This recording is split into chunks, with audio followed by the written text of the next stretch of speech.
So John Paul, 2 months na. kung mag 40 kilos, nakailan sa ako ka na nitong starter? 2 sacks pa lang? Mula pagbili mo? Tipid ah. Ano, friend na silang lahat, sir? Hi mga ka-farmers, magandang araw po sa ating lahat. Welcome back po sa aking channel. Kumusta namang tanan diha guys? No? Kumusta na kayo? So for today's video guys, samahan niyo po ako dahil gusto kong samahan si Sir John Paul, yung soki ko sa feeds, no? Sa Pigrulac na feeds. Dito po tayo ngayon sa 5M's Agri Supply, no? Kasi nga, yung kanyang baboy ngayon ay hindi pa na-inject ng vitamins. Bago tayo mag-proceed guys, gusto ko lang i-disclaimer na yung pong aming gagamitin ngayon na injectable vitamins ay kanya po ha, sa kanya po, hindi po sa akin. Linawin ko lang, disclaimer lang, siya po ang may-ari lahat. Mga dagom or karayom, syringe, injectable vitamins sa kanya po ha. Wala po akong binibigay sa kanya na vitamins po ano. Wait lang po tayo ng saglit kasi nga nagsasarado po siya sa kanya pong store, no? So, ako lang po guys ang magtutulong or tutulong sa kanya ngayon sa pag-inject po ng vitamins sa kanya po mga baboy ngayon. Kung inyo pong naalala, yung pong binili niya sa akin na 2 biik na una, gawin niyang fattener. So, sabi niya sa akin, napurga na niya, pero hindi pa niya nabigyan ng vitamins. So, yan po ang status. Sir, ayos ka lang? Ayan guys. So, tara na guys. Diretso tayo sa ating mission ngayon, no? Siya po ay mayroong tricycle, no? Yan. Tricycle po ang kanyang kasama sa paghahanap buhay, no? Tapos guys, gusto ko lang linawin, ang aming lugar dito ay wala pong sakit ng ASF, no? So, ganun pa man, si Dodong Villaran ay sumasama kay Sir John Paul paminsan-minsan, no? Madalang lang kami nagsasama nito. Balik lang ko. Okay, sorry guys. Minsan-minsan lang ako kami nagkakasama nito. Hindi po kasi ako gumagala sa ibang mga babuyan na hindi po pumapayag na puntahan ang kanilang farm. And then, gusto ko lang linawin, ako po ay hindi po ako palagala talaga kasi nga, hindi po ako palagala sa ibang farm talaga kasi nga, syempre guys, nag-iingat tayo sa ating farm, no? And then, isa rin sa mga reason kung bakit ako ngayon ang tutulong sa kanya sa pag-inject po ng vitamins sa kanyang mga baboy doon kasi nga, yung aming brand technician, si Sir Jimar Malones, dinig ko sa kanya kanina lamang, ay meron pong trangkaso, dinig ko, no? Beginners, atin po ang tandaan na pag tayo ay may trangkaso, talagang importante na mag-ingat din tayo na hindi tayo magano sa baboy. Pero ako guys, one time nagkatrangkaso ako ha.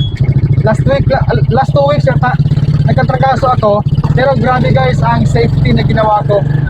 Talagang gumawa ako ng sarili kong idea. Sarili kong diskarte sa aking mga baboy na hindi sila maapektahan. So, sa sobrang sipag natin, no? Kasi mahirap na tayo.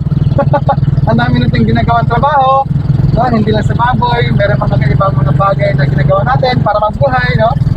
So, safe po ang mga baboy ko in God's grace, no? Healthy pa rin. Ayan. So, ayan guys. Malapit-lapit na tayo guys, ayo. Okay. Hi farming mga kababayan, hi farming. Malapit na naman guys ang kanyang babuyan dito. Hindi naman kalayuan sa babuyan ko, no? Kasi nga kami ay isang sitio or barangay, kaya kami po ay talagang magkakaroon ng mission ngayon sa kanyang baboy. Tandaan natin mga baguhan ha, kahit na tayo ay namabiyahe pa, tayo ay parating pa lang sa babuyan ni Sir John Paul. Maganda yung ginagawa ni technician, no? Although alam to ng mga experts, no? Pag sila ay may sakit, hindi po yan talaga sila gumagala. Kasi well trained yan mga technician natin eh. Ewan ko lang sa iba ha, hindi ko alam kung ano sistema ha. Kasi yung mga technicians kasagaran or mostly po brief na sila, na briefing ba? Brief, no? Na briefing yan sila, na seminar, na lecture, na turuan ng kanilang mga amo, mga boss nila. Part yan sa kanilang kanilang sistema. Ayan, tuloy-tuloy tayo mga ka-farmers. Dito na po tayo, malapit na naman eh. Sir, magkano pumasahe ko? Ka-farmers, joke lang ha. Joke lang. Ayan, so dito tayo, ano? Last time dito po tayo naghatid ng By the way guys, pakita ko sa yung tubo ha. Maiba muna tayo ngayon ng image, hindi muna sa babuyan ko. Sugarcane plantation, meron din pala dito, no? Sa province of Antique. So alam nyo, namimiss kong magpang-os tubo, no? Kasi sa amin, laking Negros tayo, laking Sakada, marami pong tubo sa amin, no?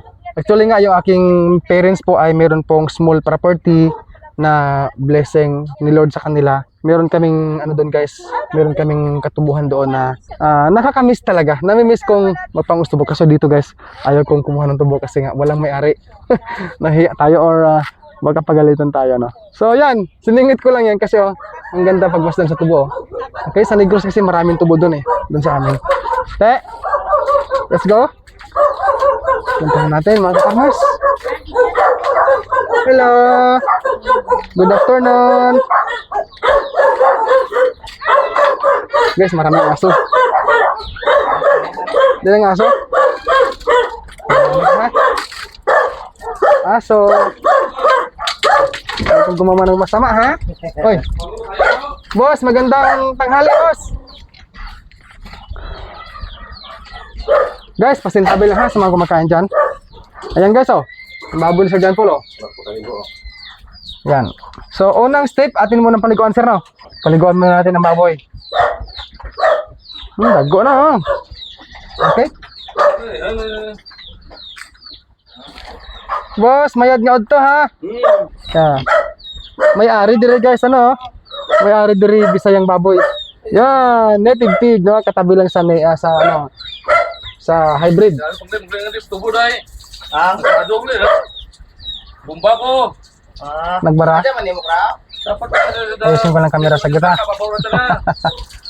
Ayan.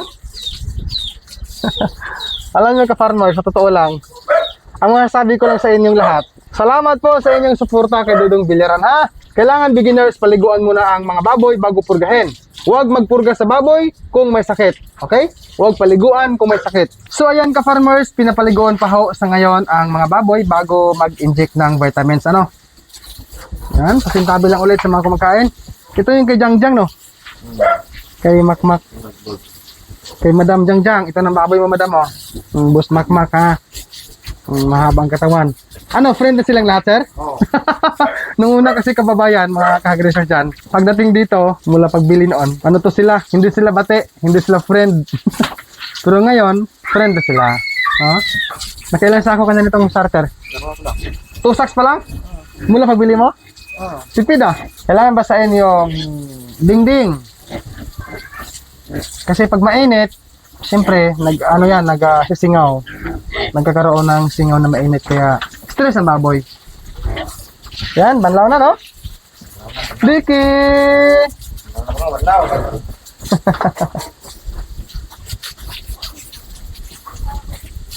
Yung karayong, pasuyo na lang, sir. Ayan, mga ka-farmers, magbibigay na tayo ng feeds, no? Si Sir John Paul. Kain time, kain. Kain. Yun, no? Itong maganda, mga baboy. Palakain. So, magbigay tayo guys ng 2 ml, no? 2 ml na vitamins. Una to sa... Okay.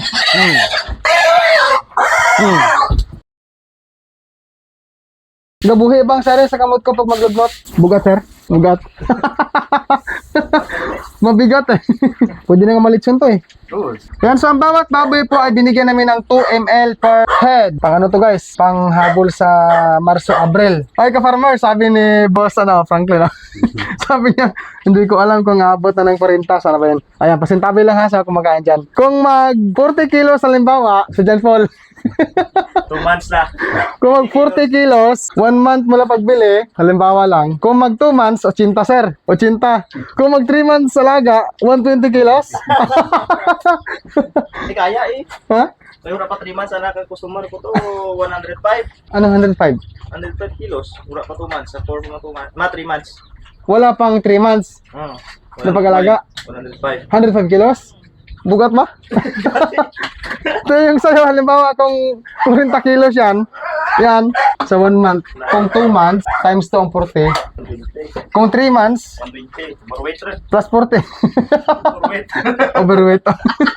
Ay, ka-farmers, by the way, nagpapatawa lang po kami ha. Joke lang, ka-farmers. Kanina mga ka-farmers, nabanggit ko na pag meron pong bad feelings or sakit ang aming technician, siya po ay hindi po siya pumupunta sa mga hog resource sa babuyan, no? Pero bilang clarification, according to him po, siya ay patuloy pa rin nakikipag-communicate sa mga customers niya na merong concern sa pag-alaga ng baboy, katulad sa text messaging, sa tawagan sa cellphone, or sa online communication. Ganyan po ang kanyang paglilinaw. Ang sabi niya sa akin kanina kasi dinubulchi ko nga po about sa kanyang service sa field po ano. So ito po ay patuloy pong inaalagaan ni Sir Franklin dito. Siya po, then katulong niya si Sir John Paul na, you know. So thank you po sa inyong pagpanood sa video na ito mga ka-farmers. Happy farming po sa ating lahat. Ingat po kayo. Bye bye po and peace out everyone.